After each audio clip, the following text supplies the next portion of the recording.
Pro Football Weekly is previewing the offseason for all 32 teams. Right now we're talking Buffalo Bills. Kevin, first question, Stevie Johnson, their star wide receiver, what are they doing with him? Well, I think if it was a normal season for Stevie in terms of he didn't get in trouble, which maybe might not be that normal for Stevie Johnson. It is normal if he gets in trouble. If he didn't have any off-the-field celebration issues, I think this would be a no-brainer. Bills re-sign him, figure out a long-term deal. But because of that, there's just a little bit of a question from the organization's standpoint. It seems that there's just being a little more cautious because you can argue that Stevie Johnson's penalties and some of his antics and drop passes cost him a couple games. The fact of the matter, though, is Stevie Johnson is by far their best receiver. He's got back-to-back 1,000-yard receiving seasons for them.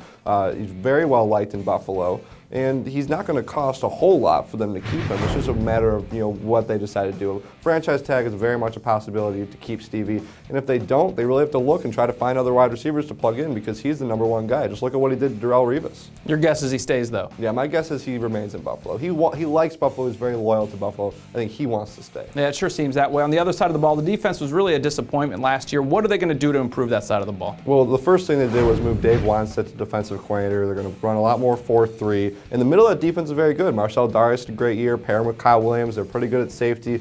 They need a pass rusher. That's obvious. And look for them to go ahead and use their first pick in the draft and get a pass rusher, whether it's a defensive end or an outside linebacker. And their cornerbacks need to improve. They might go draft another corner. That unit really let the team down last year. Really struggled against the pass, and the run defense didn't get a whole lot better. So they got to improve on the edges. Hard to believe Sean Merriman wasn't the answer there.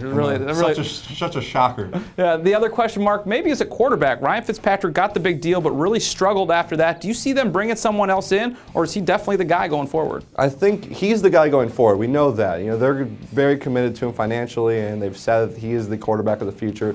I think it would be a good idea to draft someone, maybe a 3rd or 4th round guy. I was actually surprised last year that they decided not to use a mid-round pick on someone to at least develop behind Ryan Fitzpatrick. Wouldn't be a bad idea. I think we saw last year that he has some of the tools. He certainly works well in Chan Gailey's offense, but he is not the franchise quarterback, not the answer that maybe the contract says he would be. Yeah, it sure seemed like they were saying he was the guy, but it just looked like down the stretch he really struggled. One-word answer, who's the starting running back next year? Fred Jackson, C.J. Spiller? Fred Jackson. All right, we'll give it to you. Spiller certainly looked good down the stretch. That's a preview of the offseason for the Buffalo Bills. For the best coverage of the league, check us out at ProFootballWeekly.com.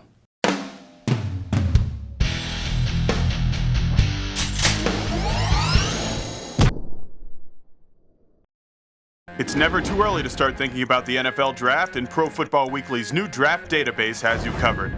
Check out updated player rankings for over 750 prospects and our exclusive PFW Stock Watch. Just go to the Draft tab at ProFootballWeekly.com.